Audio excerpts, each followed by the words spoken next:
Hey everyone, welcome back to the Sports Psych Show. Thanks so much for joining me. Today, I'm truly honoured to be speaking with psychologist Dr. Ethan Kross. Ethan, welcome to the Sports Psych Show. Thanks for having me, Dan. Pleasure to be here. Really excited to have you on. We always start the show with having our guests introduce themselves to the audience, so why don't we get started that way? Sure. Well, Ethan Kross, and I'm the author of the book Chatter, The Voice in Our Head, Why It Matters and How to Harness It. And I'm a professor at the University of Michigan in the psychology department and the Ross School of Business. And I thought you might undersell yourself. So I do want to point out to the Sports Psych Show audience that you are one of the leading experts on controlling the conscious mind. I'm assuming that's something that's fascinated you for a long, long time. Yeah, it's interesting. I didn't really realize how long it was fascinating me until I started really writing the book. And the answer is it's been fascinating me since I'm really around 5 years old.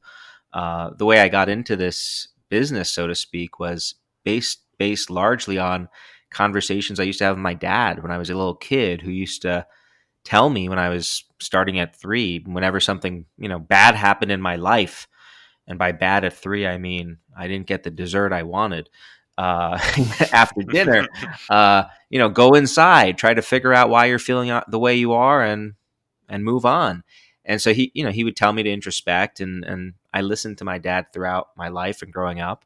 And introspection served me really well, turning my attention inward, reflecting on my thoughts and feelings to try to problem solve and work through them. And then I got to college and I took a class in psychology, and halfway through the course, we started talking about introspection. What I learned is that in terms of what the science has to say about it, a lot of people struggle with introspection when they're feeling distressed. So rather than helping them, it actually hurts them. And so this became to me a ginormous puzzle that I became fascinated by.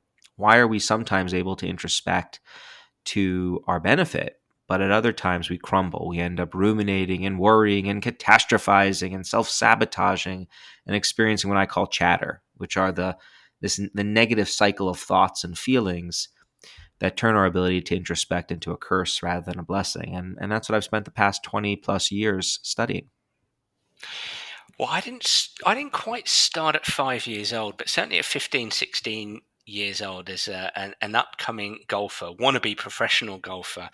And around about that time, my middle teens, I certainly became interested in the conversations I was having with myself on and off the course. And certainly introspection occasionally helped me off the course.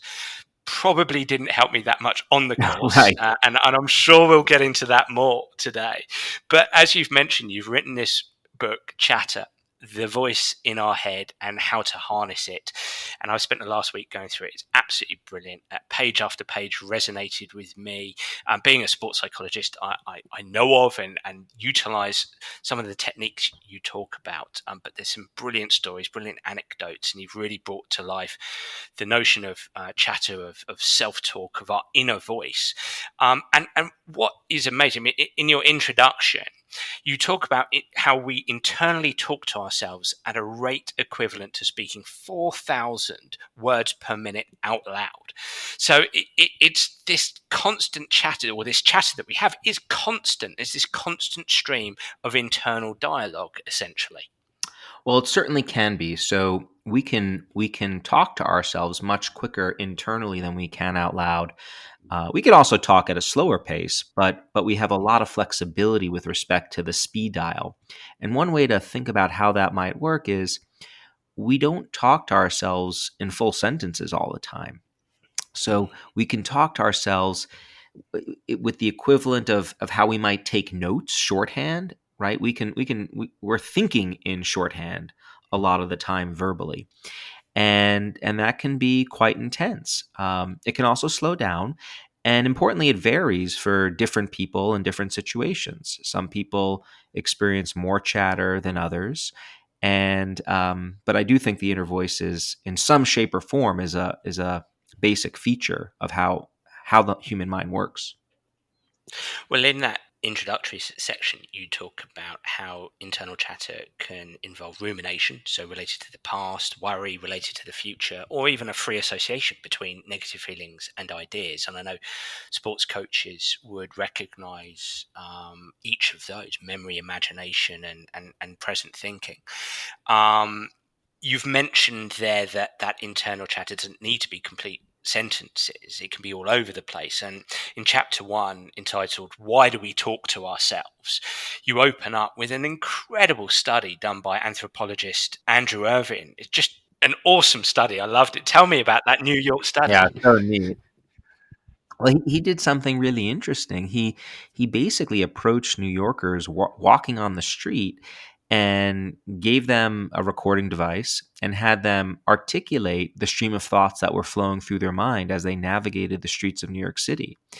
And I just thought that this was it was so insightful to then listen to what was streaming through people's heads as they went about their lives. And what you found, and you could listen to a bunch of these thought records online, by the way. There many are posted, but what you would see is people would start off by narrating very ordinary things like, oh, I've got to go to the store and get some paper clips. And I'm making up the example, I don't remember exactly, but just very ordinary kinds of to-dos. And then their thoughts would pinball to something else like, wow, that person's sick. What am I going to do? How is she going to cope? The doctors are saying that she's going to be okay, but will she really? What am I going to do?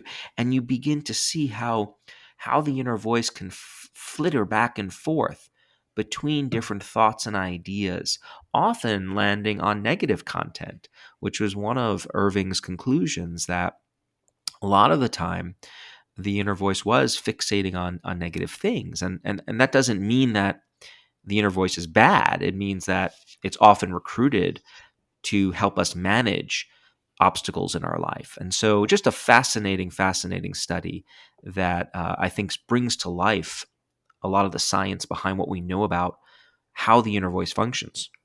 Do you think that inner voice can tend towards the negative? I mean, I've heard or at least read Martin Seligman and how he talks about, within his framework of positive psychology, that we tend towards the negative. It's an evolutionary mechanism that helped us survive. In your work, as an overarching question here, have you found that internal chatter can tend towards the negative? Yeah, I think that's a fair assessment. There's a famous paper in psychology. The title is "Bad is Stronger Than Good," and the idea is that we are more sensitive to losses than we are to gains. Danny Kahneman's work, Nobel Prize winning psychologist, behavioral economist, showed this as well. And so uh, we need to be really careful about potential threats in the world around us, because our livelihood, our survival is often at stake, and so we're biased towards paying more attention to negative information than we are positive. Uh, that's not a bad thing, and one issue that often comes up when I talk to people about the inner voice is, how can I get rid of negative verbal thoughts, my negative inner voice? And my response is, I actually don't think it's a good thing to get rid of Mm, negative self-talk. mm, Experiencing negative emotions on its own isn't a bad thing. Emotions, whether they be positive or negative, are functional in small doses. So when I experience a ping of anxiety before a big performance, that's useful. It's giving me information that says, hey, pay attention, mobilize your resources, get ready, prepare. Don't just wing it, right? Put some effort into preparing for this. Like, that's really useful. If I didn't have those cues, arguably my performance would suffer. There's an example I like to give. Think about physical pain. We often think about physical pain as awful. We try to avoid pain, right? But would you want to live a life without any pain ever? Turns out some people live such lives. People who are born with a genetic polymorphism, a problem of their genes, so to speak, that prevents them from experiencing physical pain. And what happens to those people is that they often die very young. because they don't know. They don't when their hand accidentally brushes the fire on the stove, they don't know to pull it away. They don't know when to stop scratching their skin, and they end up bleeding instead. And it's a great, I think, example of how negativity in small doses is useful. What makes it not useful, and when the inner voice runs awry, that's when the negativity is activated, and then it remains activated chronically over time, and we get stuck in that state, right? That then becomes dysfunctional, and when I think intervention is needed. A lot of what you're talking about there relates to some of which you outlined in chapter one. You're really setting the scene in chapter one. I really enjoyed it. You talk about what does inner chatter comprise of, how and why does it exist, essentially, and it's there, isn't it, as a survival mechanism, an evolutionary a product of our evolution. It's there as something that's useful to help us ward against dangers and walk towards things that are going to help us, essentially.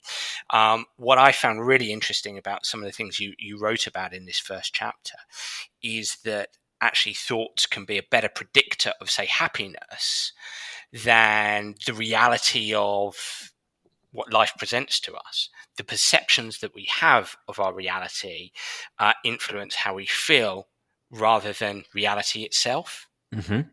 Yeah, I think this is a very powerful set of findings, and I think it's one that, well, at least in my conversations, that has often resonated with people I talk to. So I guess my question for you, Dan, is: have you ever had the experience, for example, of reading 5 or 6 pages in a book, getting to the end, you're sure you read it, but you don't remember anything because your mind was somewhere else when you were reading? Has that happened to you? Hopefully not when you were reading chatter, but aside from that.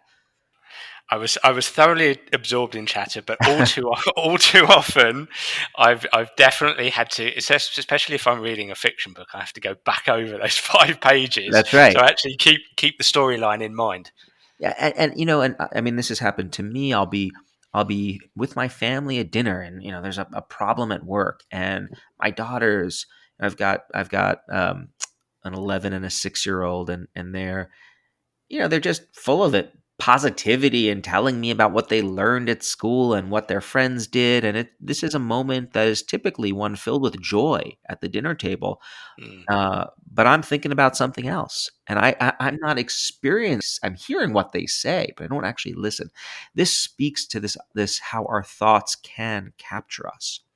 And so when we're experiencing chatter, when the negative self-talk is activated and is working on overdrive, it can really color our experiences and make it difficult to enjoy life. And I tried to explain how it can undermine our experience in lots of different ways in the book. I think a key word here is attention.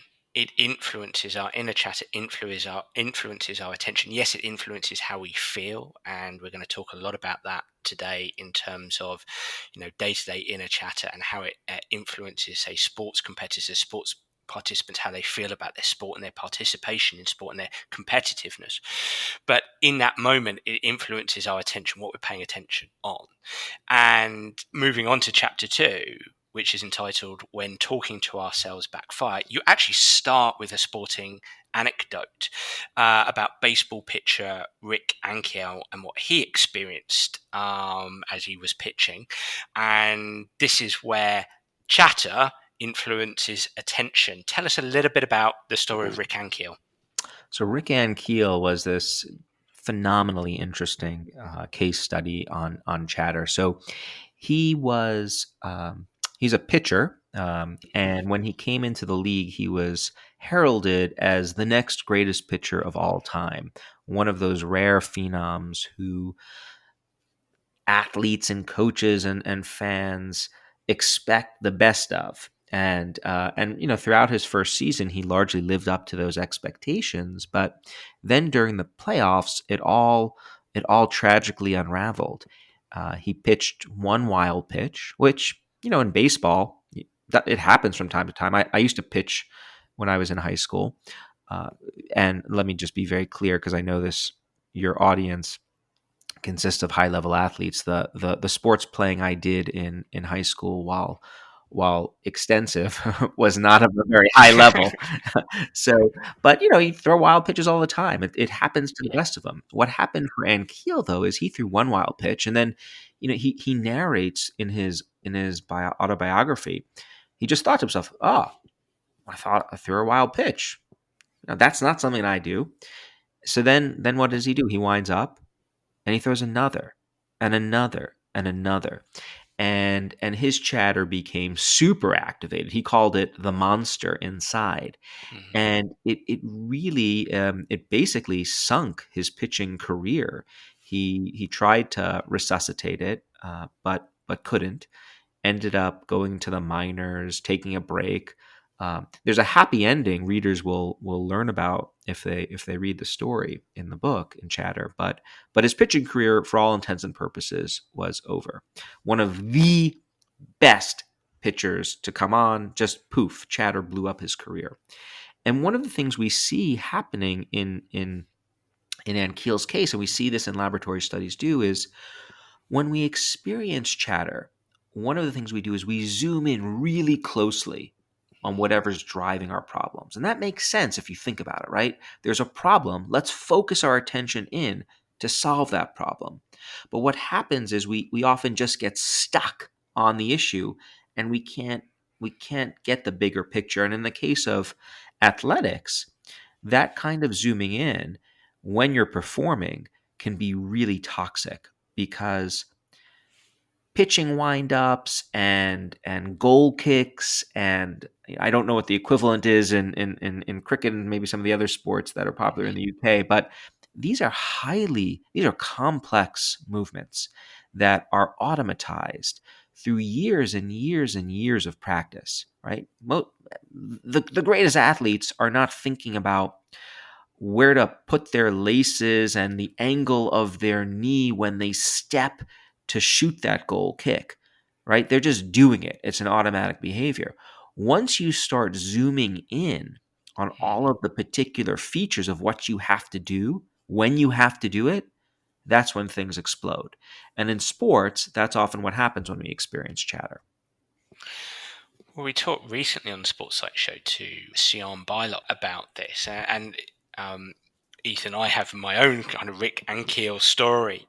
I wasn't as good a golfer as he was, a baseball player by any stretch of your imagination, but in the 1998 British Open final qualifying, to get into the Open, I experienced something similar in as much as I had a big draw with big players, a fairly big crowd. Not 60,000 in the stadium in a baseball stadium, but I had a fairly big crowd, and my internal chatter just went bananas. And as you say, it plays havoc with your attention. You zoom in, you start to doubt your skills, and you start to overthink your technique. And you start to think constantly about it, and then you may even play Mhm. about with it. And just as I was reading your story, which you brought to life brilliantly in the book, and there was, I mean, it was literally, wasn't it? It was pitch after pitch after pitch that went wayward. It was just extraordinary. What was he paying attention to? Too much onto his technique. He didn't have any appropriate attentional cues.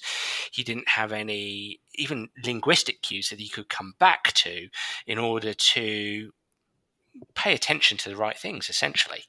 That's right. That's right. And as a result, it all unraveled. And Sion's work I talk about in Chatter, on how this can lead to what I call in the book unlinking. So we Yeah. have these complex behaviors that are typically linked together, and then when it's a whole. It's just you just do it, right. A great basketball player gets up to the free throw line, and they just shoot the shot. They're not thinking feet here, ball here, head here, arm movement this way. And that's unfortunately what chatter does to our attention. It zooms us in on all those individual movements, breaking up as a result the entire complex motion, and leading to poor behavior. Now, I want to be clear. There can be value, as I'm sure you know, and probably I'm guessing you do with some of your athletes, Dan. Though if you don't, I'd love to hear also. But there is a time and a place for breaking down a complex behavior that's not working. But the place to do that is called practice. It's not when you're in front of 60,000 fans and the Yes. future of your team is on the line. That's when you don't want that negative inner voice perking up, right? You don't want the negative inner voice chattering away when I'm in front of a huge audience giving a talk that's supposed to be witty and engaging. Like that's not the time for that. We can try to problem solve the talk at a different moment in time. And so that's one way that chatter can really undermine us. Another thing that I should say it does, I think it's like that. I don't think this phrase made it into the book, but I often think there's a toxic trinity that chatter activates. Three ways that it really can undermine us, and we're talking right now about performance and decisions, and we're talking about how it can overfocus us, right, to the little things in ways that lead our automatic behaviors to unravel. But the Yep. other thing that it can do to to mess up our decisions and our performances, it consumes us, right? So we have a limited ability to focus on whatever it is that we're hoping to do, whether it's a problem at work or practicing something. And if all of our attention is consumed by the chatter, that doesn't leave a whole lot of mental resources left for focusing on our work that we need to actually do. So that's another pathway that chatter can influence us negatively.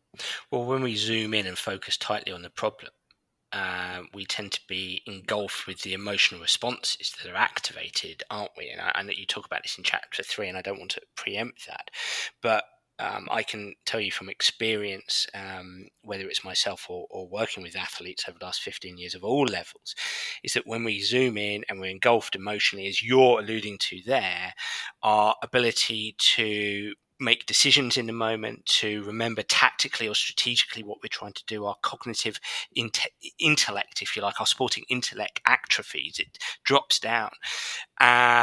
Aside from this notion of being able to compete with energy and with confidence, with freedom, it's two, three things, four, five things that happen in the moment that really damage our performance. Yeah, absolutely. I mean, it exerts a coordinated strike against our performance. It's not just one.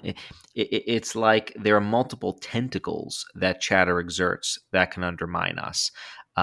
It also has a physiological effect, right? Because often when we're experiencing chatter, we become panicked if we're experiencing chatter on a grand stage. And when we become panicked, then we also start thinking about our symptoms of panic, our racing heart, the butterflies or more than butterflies in our stomach. And that can make us nervous. And so then we're also focusing on, oh no, my body's telling me that things aren't going well. And why is my arm not moving the way it's supposed to be moving? And so you can begin to see how things can very easily unravel as a result of this aversive mental state. What's really interesting as a sports psychologist, when you're reading this first chapter, or excuse me, chapter 2 about Rick and Keel, and again, I don't want to preempt what I'd like to come on to talk about right at the end, your conclusion in your toolbox project. But I was thinking, wow, I wish I'd been a sports psychologist around to work with Rick a few years before that, to put in the right pre-performance routines, the right attentional cues, so that all of this could have been avoided. But you know what happens, Ethan, is we become obsessed in the world of sport with talent. This player has ability, this player has talent. He or she is good enough. They don't need any kind of psychological support, performance psychology support. And so it's pushed aside and it's left to when they do need it. And there's always a time in a career, by and large, when they need it. And it was at that stage. If there'd been interventions, if things had been built into his game prior to that, I'm not saying it wouldn't have happened, but it certainly would have reduced the possibility of that happening, Ethan. Yeah, it reminds me of movement in medicine for preventive care. In cardiology, for example, the by and large we are reactionary. So we wait till someone has a heart attack, and then we put them on the exercise, assuming they survive. We put them on the medical and exercise regime and give them nutritional counseling. Mm. In fact, a lot of people advocate for a preventive approach where you are educating people beforehand about nutrition and exercise and stress to prevent these things from happening in the first place and to minimize the negative effects that they have if triggered. That doesn't mean, as you're saying, that you're going to prevent all heart attacks, but logically one would think that acting early would provide some advantage, and it's very much consistent as you're foreshadowing with the efforts we're now engaged in with the Toolbox project, where we're running studies to look at what are the consequences of teaching high schoolers about how to manage their mind. Does simply knowing about the science, like what does the science have to say about the tools that exist that can be useful? Does knowing about those tools actually translate into improving these kids' lives over time? And we're doing the science to find out right now. Well, we'll definitely close on that later because I think it was a wonderful conclusion to your book. But just before moving on to chapter 3, what I'd say to you is always the one spanner in the work, Ethan, is when, I mean, we can try to put the talent pathways in place in sport. But as you can imagine, if just like a 20-year-old might say, well, I can eat these potato chips, I can eat this taco here, it doesn't matter because I'm young and I'm fit and nutrition doesn't matter to me that much. For somebody with the ability of a Rick and Keel, those young players tend to turn around, not all the time, but tend to turn around and say, I don't need the mental side. I don't need these pre-performance routines or these attentional cues because I can just do it. I can do it blindfolded. That always tends to be the slight challenge to what I sort of mentioned earlier. They don't always want to Right. do it. They don't always want to do it. Right.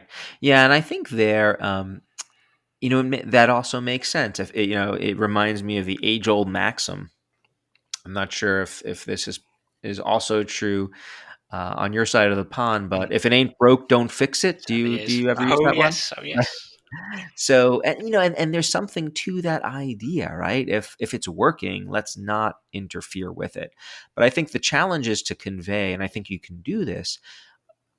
I don't think learning about these tools needs to interfere with what we're already doing if it's working just fine. In my mind, it's like just having another resource to know, well, should this become an issue, here are things that I can do to manage it. Uh, so I think that's one take. There are obviously lots of other tools that we use in our program to to normalize this for people. I mean, we talk about how, for example, lots of really accomplished athletes and celebrities and public intellectuals use the tools that science has unearthed, so to speak, or validated. And I think that helps too. When you learn, for example, that a famous athlete is using a skill, that makes it, well, they're using it, so maybe I should try using it too. My impression is that in the sports world, it is increasingly becoming common for athletes and coaches to recognize the critical value that the mental edge provides in competing. Is that your experience too? Yeah, you're 100% right, Ethan. And every year, its popularity is growing. And when you've got, I mean, we'll talk a little bit about LeBron James later, but when you've got LeBron James on the side of the court doing some mindfulness, then that's always Yeah. going to help in the selling process of sports psychology. So it's Right. great. Um, Look, moving on to chapter 3. Entitled Zooming Out, and you've already talked about zooming in and the impact that has. I'd like to frame this part of our conversation here, just coming away from the court, the course, the pitch, the field, to every day, and just framing this in terms of Ethan. Working with coaches, with players, I know that their narrative, your inner dialogue is huge in sport. impacting learning, impacting participation, impacting performance, especially. How I'm speaking to myself Monday, Tuesday, Wednesday, Thursday, Friday influences how I perform on a Saturday. How I speak to Mhm. myself on a Monday afternoon influences my training session on a Tuesday morning, and so on and so forth. Now, this chapter is zooming out, and I'm bringing it more to the general rather than actually on the field of play, because I think the techniques you talk about in chapter 3, the rest of the book, you introduce the audience to techniques. And the techniques you start to talk about in chapter 3 are great in terms of helping athletes and coaches start to manage their inner narrative, their inner dialogue.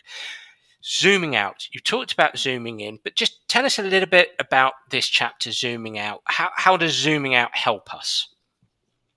Well, so if chatter is zooming us in and very narrowly focusing our attention on the problem at hand Mm, to the exclusion of all other explanations and perspectives, then the idea is that zooming out should help, right?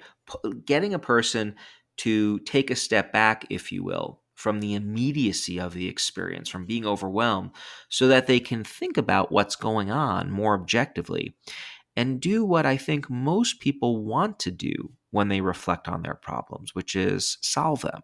Right? A lot of the times when we focus inward, we do so to work through the problem. We have a goal, right? We want to feel better. We want to stop experiencing the chatter.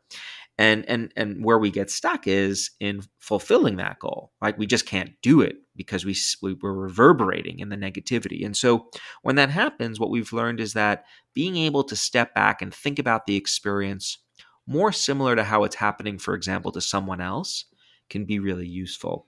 And so, I'm merging a few chapters here, but I think there are obviously some overlaps. yeah. Um, one thing that we've learned, which for me has been quite powerful, is that we are much better at advising other people on their problems than we are ourselves. I often give talks and I ask people, has a friend ever come to you with a problem that they're ruminating or worrying about and they can't think of the solution? They're all chatter. And when they present the problem to you, it's relatively easy for you to give them advice and Mm, coach them through the problem. mm.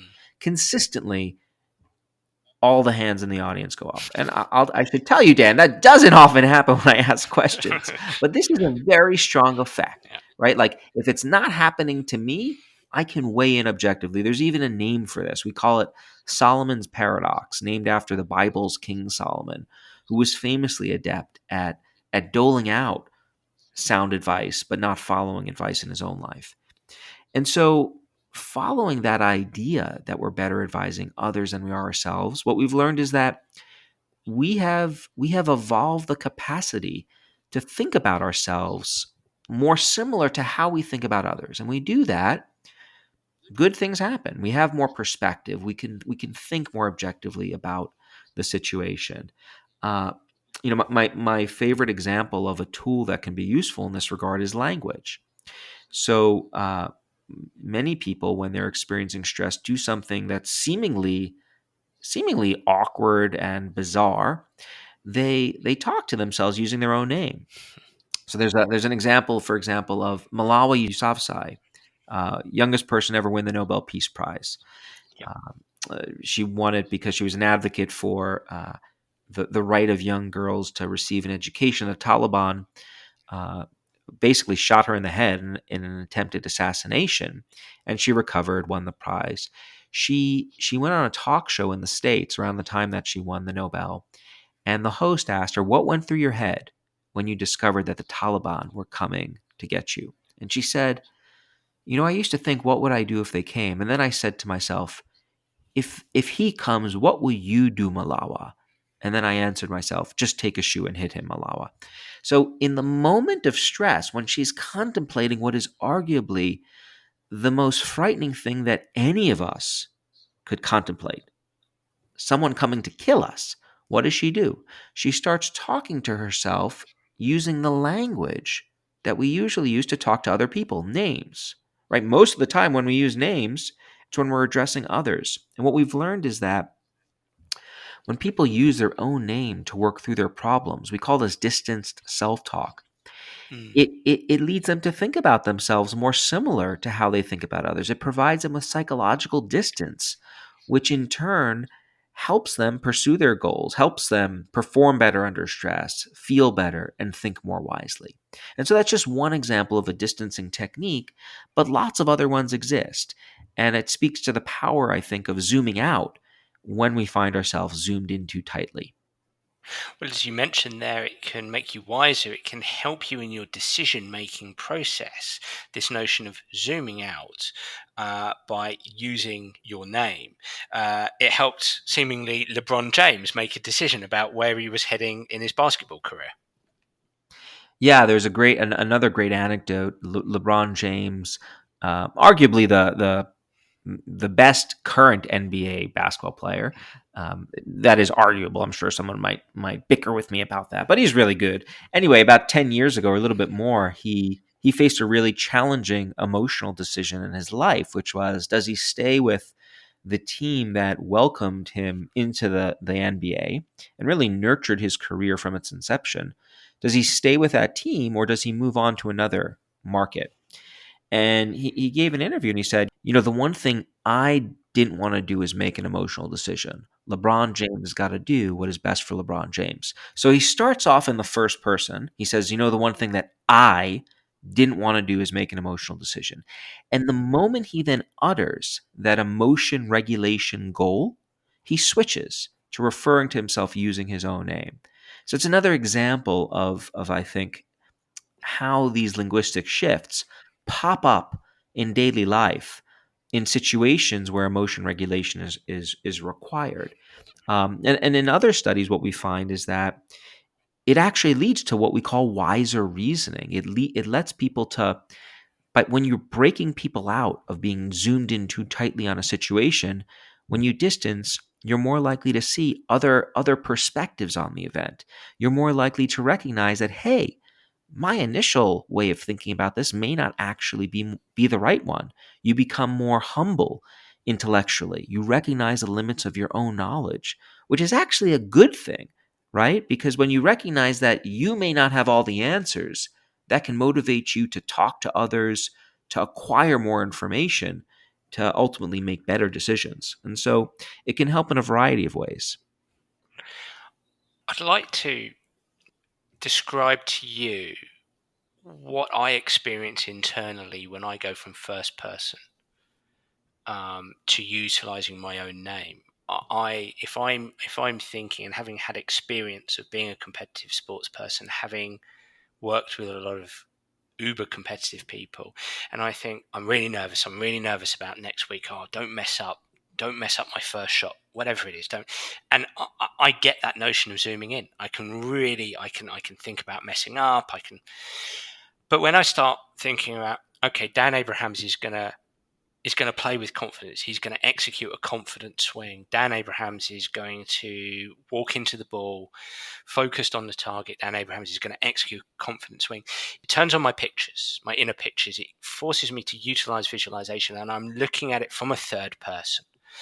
And it gives me a bit more clarity as to what I want to do.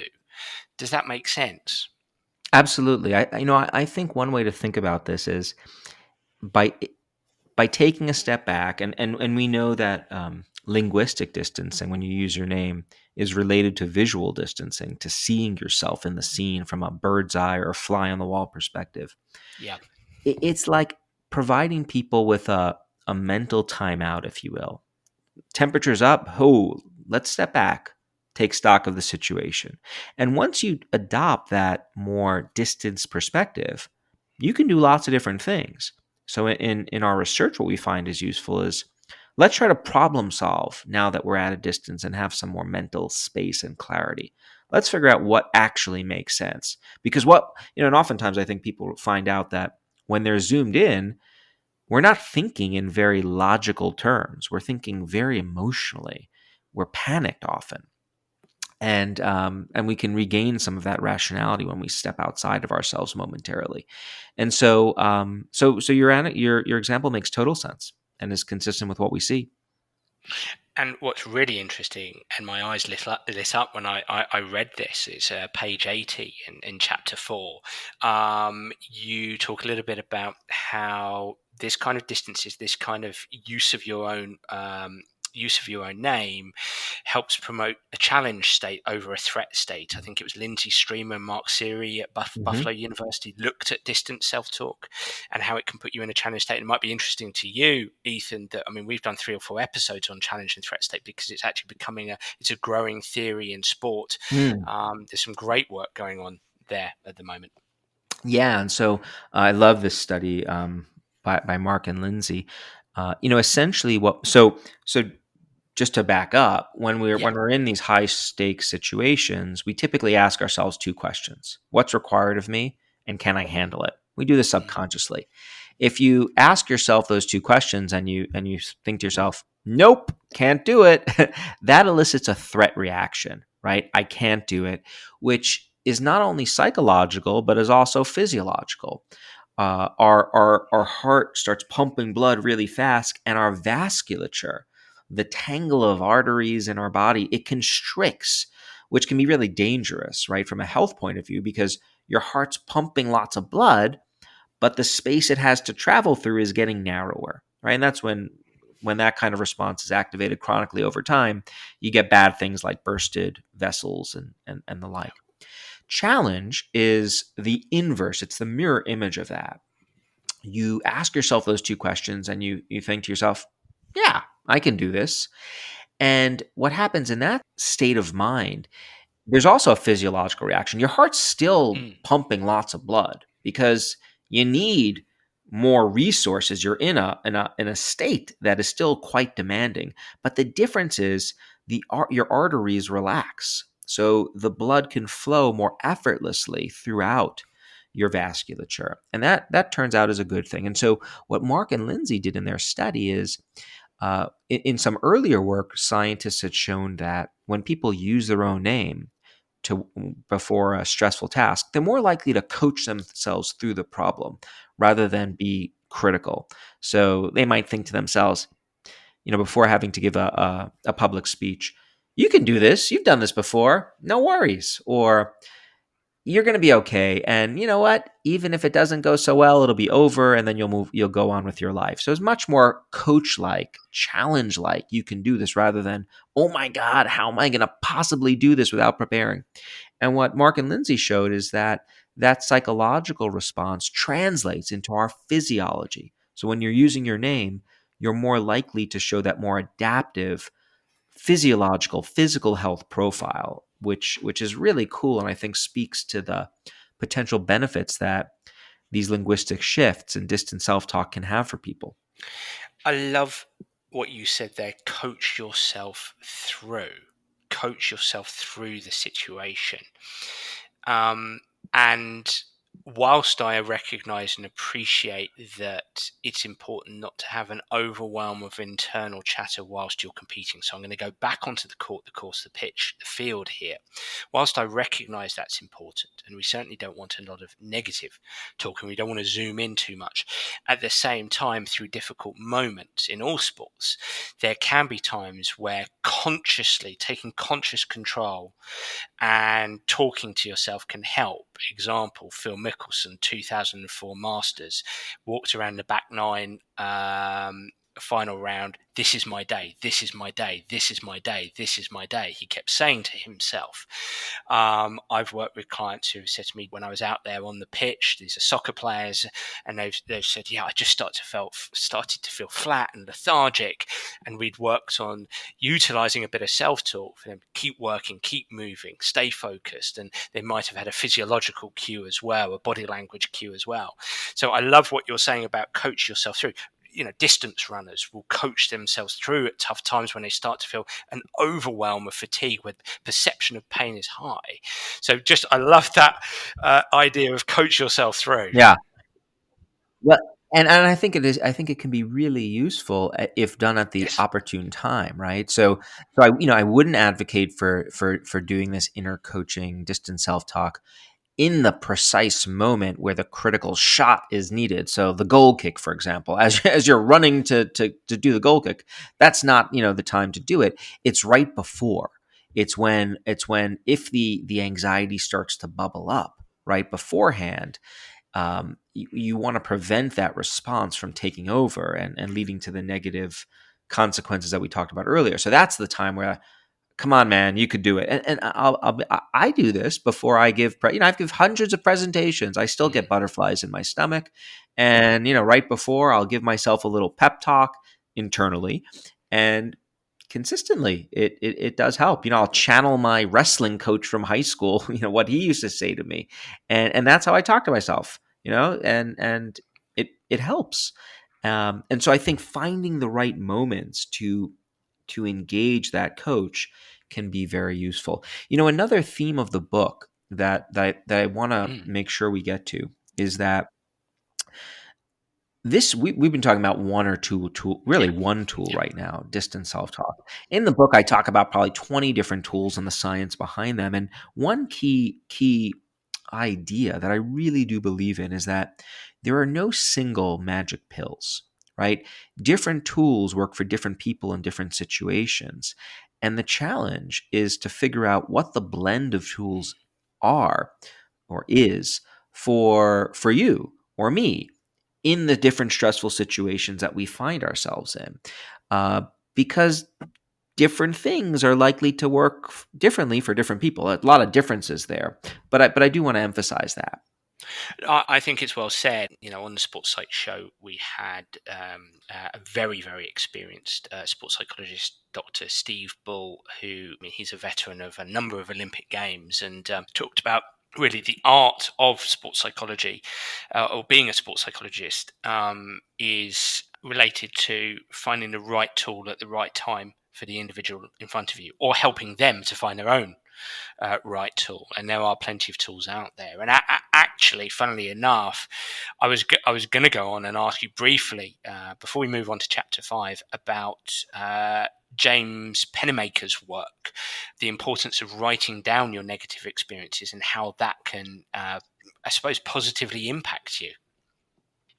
Yeah, so James Pennybaker is a very distinguished psychologist here in the States, and he's done a lot of fantastic work over a very long career showing that encouraging people to write about their deepest thoughts and feelings about a negative event over the course of, for 15 to 20 minutes for 1 to 3 days can lead to both physical and mental health improvements and really help people come to grip with those experiences. And one of the ideas behind how that works is by writing about your experience in that fashion, you're essentially you're creating a story, and stories have beginnings, middles, and ends, and there's a distancing piece to that too, because when you're writing a story, it has to have a target, a character, and you're thinking about yourself as that person in the story. So we've shown that there's some distancing that happens when you're writing too, which can help predict some of how this expressive writing can help people. But I think the bigger point behind some of that work is it speaks to the fact that when we're immersed in chatter, we're not always thinking in a very coherent, logical way. Our thoughts are fragmented. They're pinballing back and forth. So we're not coming up with an explanation that provides us with a sense of closure. We're having trouble creating a story that allows us to move on with our lives. And what expressive writing can help people do is create those stories. Chapter 5, fascinating chapter, because in it yes, of course, you promote the notion of seeking out other people to talk to with relation to some of the challenges that you have in your life. But you also point out that it's not always helpful. Tell us a little bit about that. It's called The Power and Peril of Other People. Tell us a little bit about that power and that peril. Yeah, so this was a really fun chapter to write, and a challenging chapter to research too, because it's so vast. This literature about talking to other people and whether that's helpful or harmful and why. The short of it is that other people are in a prime position to help us work through our chatter, in part for the reasons we talked about earlier. We're much better at giving advice than we are at following our own advice, right? It's often much easier for us to offer wise counsel to others when the situation isn't happening to us. But there's a large literature which shows that talking to others often backfires. It doesn't help people feel better, and in some cases, it could actually make them feel worse. And so the reason why that happens is when we experience some intense emotions, the kinds of intense emotions that characterize chatter, and we're motivated to share them with others, there are two things that we're often looking for.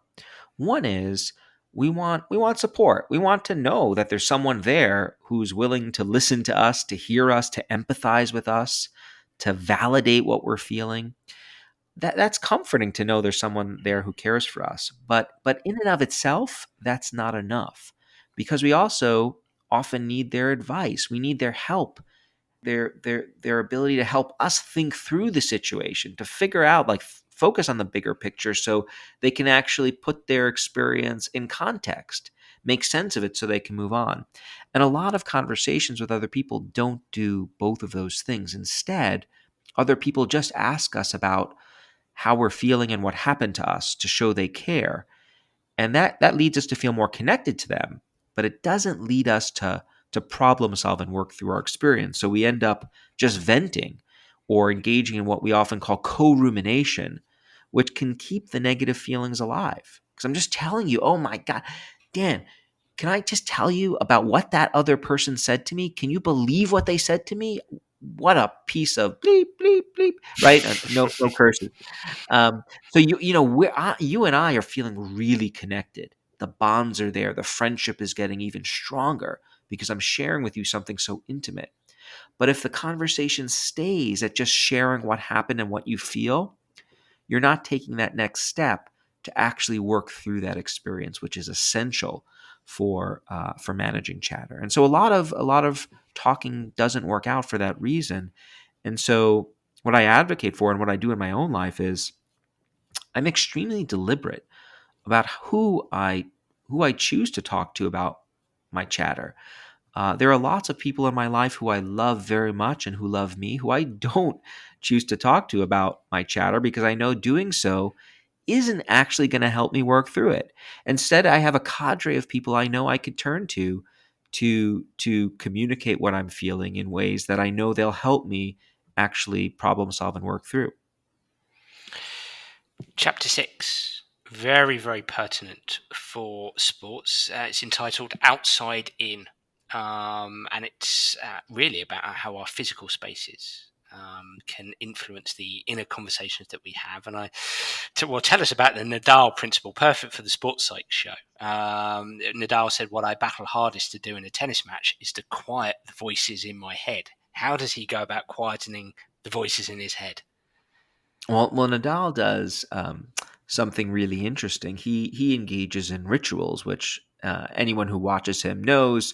When he walks onto the court, he carries a single racket in his hand, always a single racket, and then faces the audience, the crowd, as he bops back and forth on his feet and takes off his jacket, and then has a very elaborate routine ritual, I should say, that he maintains throughout a match. And for him, those rituals are a tool that he uses to combat those chattery inner voices in his head. And there's a lot of science which shows that that actually makes a great deal of sense, that rituals can help us combat chatter. And they do so through multiple pathways. I like to think of rituals as a kind of chatter fighting cocktail of sorts. So one thing they do is when we're doing a ritual, we're ordering ourselves and our surroundings, right? Rituals are things you do in a particular sequence of highly structured particular sequence of events. You're in control of that. When we're experiencing chatter, we often don't feel in control of our mind. And so the idea is that when you're ordering yourself and your surroundings, it's a way of compensating for the order you lack in your head. And so I have a personal, anecdote with this. When I was writing the book, Chatter, I used to, there were moments where, oh my God, the words aren't coming out the right way, or what story am I going to use to bring the science to life? And that's chatter provoking. And what I found myself doing in those instances, which was something very unusual for me, I would go to the kitchen and I'd clean all the pots and pans and then put them away very nicely. And then when I was done with that, I would organize the kitchen island. I'd scrub it down, make sure there were no stray papers. And I say this was unusual for me because if you come into my office when I'm not writing a book, it's usually not particularly well ordered. There are piles of papers and books all over the place. What I was trying to do in that instance is the same thing that I think Nadal is doing when he does a ritual. I was trying to create order in the world around me to help provide me with the order that I was lacking in my head. So that's one way that rituals help. It turns out there are lots of other pathways that I talk about in Chatter. And I think big picture, what's fascinating about them is they speak to this capacity for the environment around us to provide us with tools to manage the conversations happening inside our head. And there are other ways that our physical environments can impact the conversations we have with ourselves. For example, large literatures on how exposure to green spaces can both replenish the limited resources we have to think clearly, which often become depleted when we're experiencing chatter. Going for a walk in nature can be like an energy boost for managing our problems. Really, some super exciting science showing that. And there's work showing that experiencing the emotion of awe, the sense of being in the presence of something vast that you just can't explain, how having that emotional experience, which is often triggered when we're in nature or even in an urban environment, staring up at a skyscraper. My God, how did we ever figure out how to build an edifice that stretches up into the clouds? Or looking at an airplane and wondering, how did human beings figure out how to fly? Those kinds of emotional experiences that are triggered from the external world actually have chatter fighting qualities that I talk about in the book. It's fascinating, isn't it? It almost feels like an engagement in your environment, and trying to build a sense of appreciation for it can clear our mind. Equally, um, clearing our environment, clearing away the clutter, having some order clears our mind. And if you're an athlete, if you're a tennis player, it probably gives you a better opportunity to execute your technique, execute the strategies that you've got in mind, essentially. So, uncluttering your environment, doing specific things at specific times in specific ways, gives you a better chance to execute physically. Mm-hmm. Mm-hmm. Absolutely. And, let me give you an example here of how I think about the physical environment and the role it plays here. My wife's family is actually from South Africa. And I went to visit several years ago her relatives, and we took a little trip to the bush there. Which I'm a city boy from Brooklyn, New York. I'm not used to lions roaming, within 10 feet of me. I'm all good with people with knives and guns and baseball bats, no problem. I can manage, but give me an insect or a large cat and I crumble. In any case, we went on a nature walk one day, and there was a ranger, and as we're walking, he points to a bush and he says, "See that? You know what that is?" And I think to myself, it looks like a burning bush, a burnt bush. So no, that's toilet paper if you need it. And then he looks somewhere else and he points, you know what that is? Aloe vera if you get a burn. And essentially, this guy who knew the terrain, he was able to look outside and see all of these resources that he could use if he was out in the bush and needed to survive. And in some ways, I think this is where science can be really helpful when it comes to chatter in the world around us. There are lots of resources that exist outside of us. Yes, there are things we can do on our own, and I talk about them in the book, but there are also ways of harnessing our physical environments and our cultural environments, the groups to which we belong, that if you know where to look, there are tools that you can use to help you. And that to me is just a fascinating idea. The idea that we evolved in ways that tools exist inside us and outside us to manage these internal conversations. It was just every time I think about this work, I just find it so interesting. Absolutely. Chapter 7, final chapter, mind magic. And look, obviously, as a psychologist, I know a great deal about the placebo effects, but every time I read about it, and I read more stuff and new stuff, and placebo written in different ways and with different stories, it never ceases to amaze me. In your research with Tor Wager, Wager. Wager in 2006. Absolutely awesome. I mean, tell us a little bit, just briefly, about the placebo effect and your work here. What I think the placebo effect speaks to is the power of our belief. And more interestingly, what I think it tells us is that we have an amazing capacity to rethink the way we feel and not just psychologically but also physically, right? The brain is really remarkable in its ability to pull the strings on our experience, but there are safeguards, if you will, that prevent us from unleashing this potential, right? So uh, I may want to think my way through a negative experience to make myself feel better. But then there is, the occasional self doubt or insecurity that might prevent that belief from having its intended effect that I'm actually going to do better. And what research on placebo show is that historically, if you can dupe people into believing something, Mm. it's a way of bypassing those self-doubt and insecurities in ways that can be very harmful. So if a doctor gives you a pill and tells you, "Hey, this is going to help you feel less anxious and depressed. Take two in the morning and call me next week." If you believe him, research shows that those pills, even if they're just sugar pills and don't contain an active ingredient, can have some beneficial effect. It's not always on the same magnitude as other kinds of medications with active ingredients, but there is a Mm. sizable literature that speaks to the benefit of these placebos.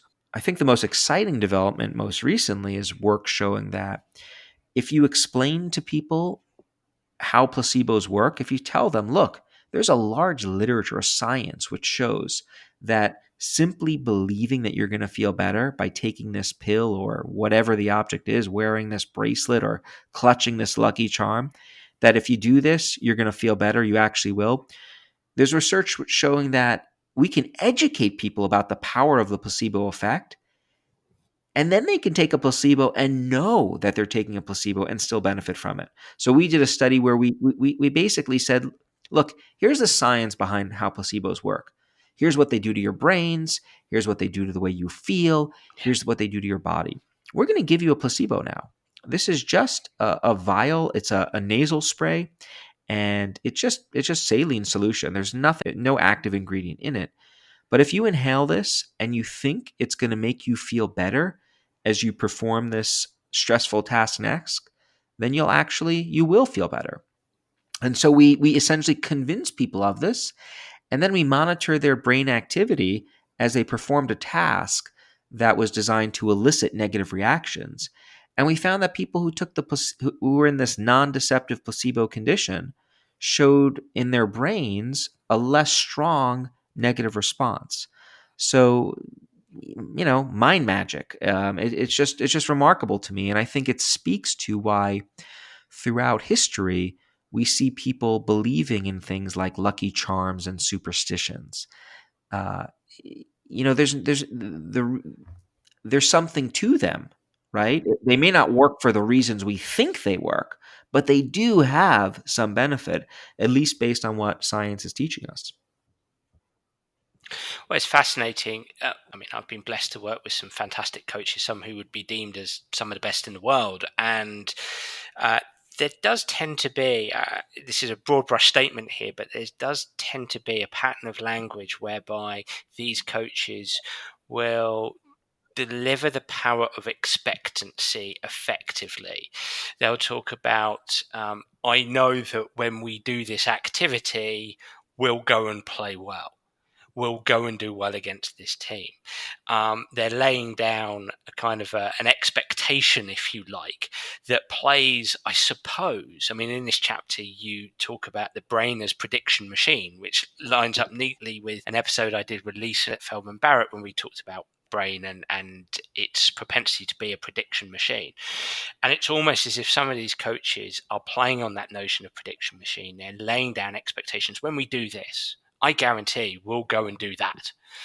If this, then that. Absolutely. Absolutely. Yeah, Well, yeah. please. I mean, I'm jumping in because you're getting me so excited, Dan. I mean, I think, and I talk about this, that other people can be our placebos. And then I think you have skilled physicians and coaches and mentors and parents who, whether they're aware of it or not, are playing on this mechanism by confidently giving us hope, by telling us, my daughter, if she has a headache, you will feel better. Don't worry, do this, you will feel better. And I think you always want to give these messages of hope, which are essentially giving people like a prediction, as you're saying. So if the brain is constantly trying to guess what's the most probable next step, when a trusted source gives us some information, like that gets coded in the brain. Oh, this is what is likely to happen.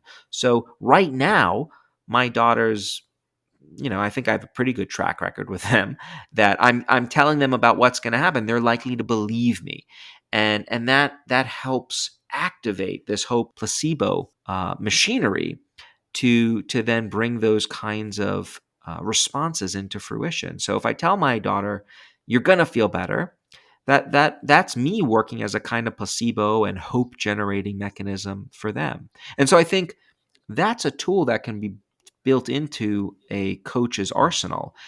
Again, the trick is you always want to do this ethically, because we have power over others, right? If we have the ability to influence their predictions about what's going to happen, and so I think you just have to do it responsibly. Well, the maladaptive power of language will have to wait for a follow-up podcast episode. I'd like to. I think it's a fascinating area. I'd like to finish with your conclusion.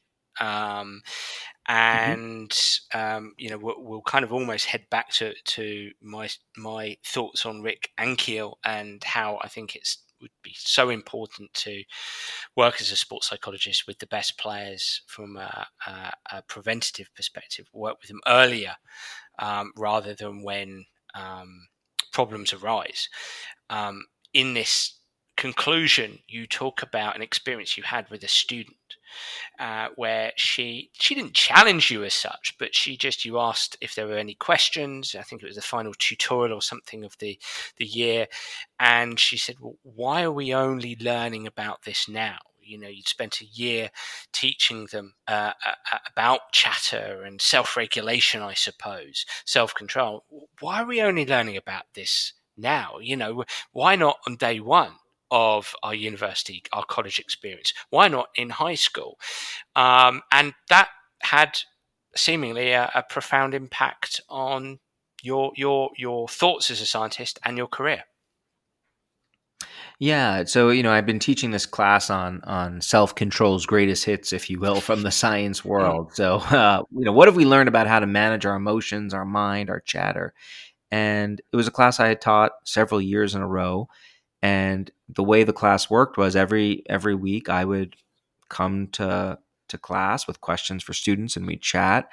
And then on the final day, I'd basically, we do a role reversal, and the students would come with lingering questions that they had for me about the field. And once you teach a class several times, you come to know what questions you're typically going to get, right? So at that point, I had taught this class so many times.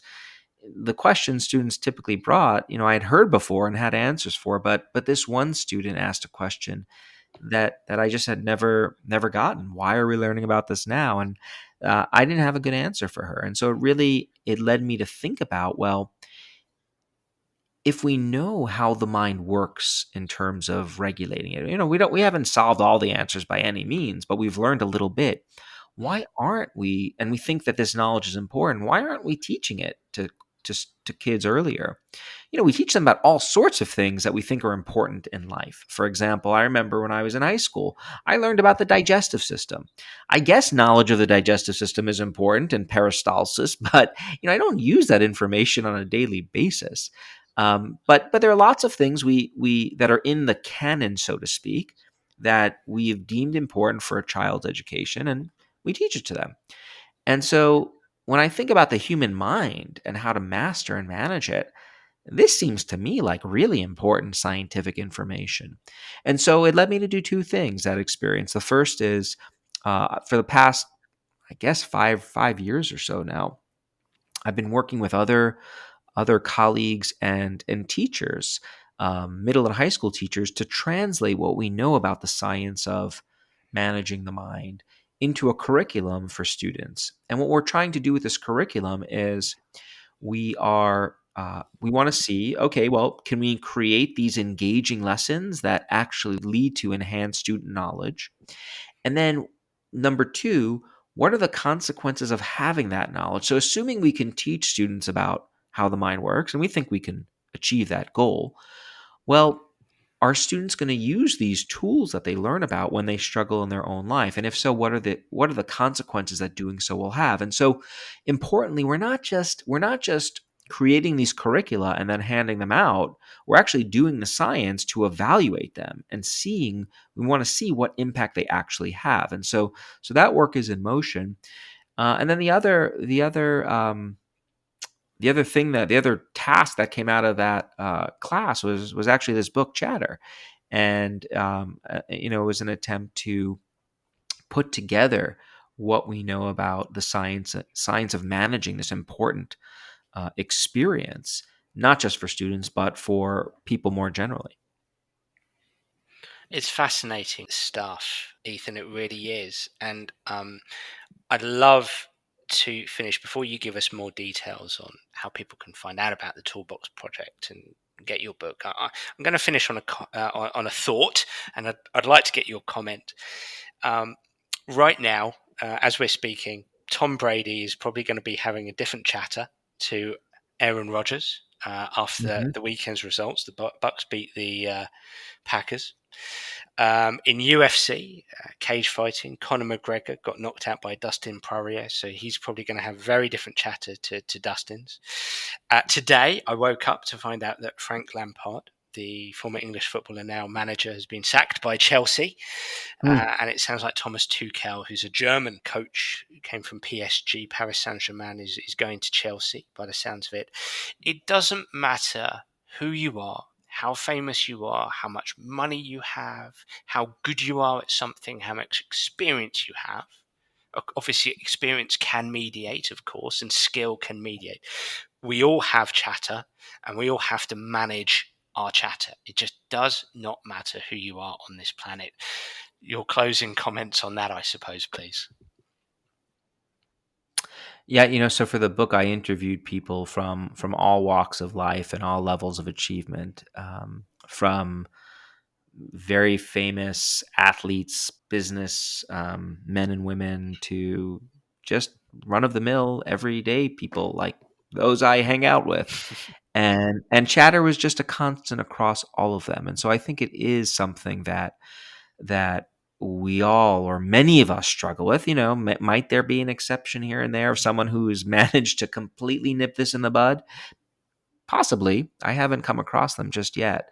Um, and so I think it is one of these timeless questions. Almost, you might even call it a biblical question, right? Like Adam and Eve and the snake, right? This was chatter, and the apple. What do you do, right? Chatter, chatter, chatter. So I think it is an incredibly important experience for us to figure out how to manage effectively. And I hope the science I talk about in chatter can help people do that better. Well, it will do. It will do, and it's a fantastic read. It's a fascinating read. As a sports psychologist, wedded to this stuff, I learnt loads, and continue to learn loads from your work. So I'd love to know, and I know the audience would love to know, how they can get hold of the book. I'm assuming it's through usual channels, and potentially, do you do social media? Can you answer questions on social media? Yeah, so for the book is available, I think everywhere right now. So go to your favorite bookseller and you can pick it up. If you want to learn more about the book or me or my lab, you can visit my website, ethankross.com. That's cross with a K, Kross. And there are social media links on there to Twitter and Instagram and LinkedIn as well. And would love to hear from folks. Perfect. Well, Ethan, thank you so much for your time today. Thank you. This was a wonderful conversation. Thank you so much. Well, everyone, I really enjoyed that podcast, and I'd love to hear what you, the listener, think. So please do get in touch via Twitter or Facebook or through my website, danabrahams.com, to tell me what you think of the Sports Psych Show. And if you do have any suggestions, I'd be delighted to hear them. I'm already looking forward to next week's episode. Bye for now.